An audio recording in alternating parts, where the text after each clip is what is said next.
Zero poverty machine తో పేదల జీవన ప్రమాణాలు పెంపు. రాష్ట్రంలో పేదరికాన్ని సంపూర్ణంగా రూపుమాపి పేదల జీవన ప్రమాణాలు పెంపొందించడమే లక్ష్యంగా జీరో పావర్టీ మిషన్ ను సమర్థవంతంగా అమలు చేయాలని సీఎం చంద్రబాబు నాయుడు అధికారులను ఆదేశించారు. అమరావతిలో సర్ఫ్, మెప్మా, ఆర్టీజీఎస్ విభాగాలతో జీరో పావర్టీ మిషన్ కుటుంబ సాధికారతపై ముఖ్యమంత్రి సమీక్ష నిర్వహించారు. సమీకృత వ్యూహంతో రాష్ట్రంలో పేదరిక నిర్మూలనకు కార్యాచరణ చేపట్టాలని సూచించారు. గ్రామీణ పట్టణ ప్రాంతాల్లో మహిళా స్వయం సహాయక సంఘాల సంస్థలు సర్ఫ్, మెప్మా, ఆర్టీజీఎస్ వ్యవస్థలను సమన్వయం చేస్తూ జీరో పావర్టీ మిషన్ ముందుకు తీసుకువెళ్లాలని ముఖ్యమంత్రి స్పష్టం చేశారు.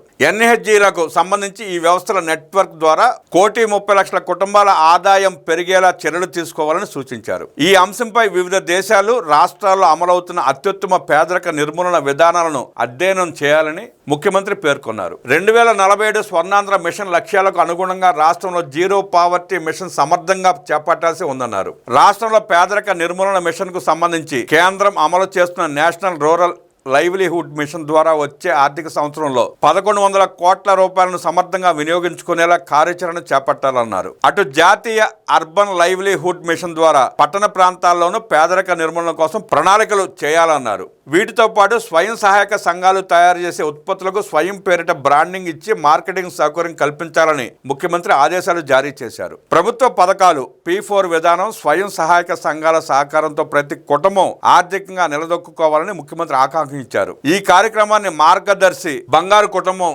10-20గా పిలవాలని సూచించారు. సమాజంలో అట్టడుగున ఉన్న 20% మందిని ఆర్థికంగా ఎగున ఉన్న 10% స్థాయికి తీసుకురావడం లక్ష్యంగా పనిచేయాలని సీఎం స్పష్టం చేశారు. పేదరికం నుంచి బయటపడిన వారికి ఒక గౌరవప్రదమైన పేరును ఖరారు చేయాలని అధికారులకు సూచించారు. ప్రభుత్వ పథకాల అమలును వ్యక్తిగతంగా కాకుండా ఫ్యామిలీ యూనిట్ గా పరిగణించాలని సీఎం సూచించారు. ఆరోగ్యం, వ్యవసాయం, సంక్షేమ పథకాల ద్వారా ఒక కుటుంబానికి ఎంత లబ్ధి చేకూరుతుందో అంచనా వేయాలన్నారు. రాష్ట్ర ఆర్థిక వ్యవస్థను $2.4 ట్రిలియన్ స్థాయికి తీసుకెళ్లాలన్న లక్ష్యంతో జీరో పావర్టీ మిషన్ మొదటి అడుగని ముఖ్యమంత్రి వివరించారు. డ్వాక్రా సభ్యుల సేవలను వినియోగించుకుని అద్భుతమైన ఫలితాలు సాధించవచ్చని, వారిని ఎంఎస్ఎంఈలుగా ఏర్పాటు చేసేలా ప్రోత్సహించాలని సూచించారు.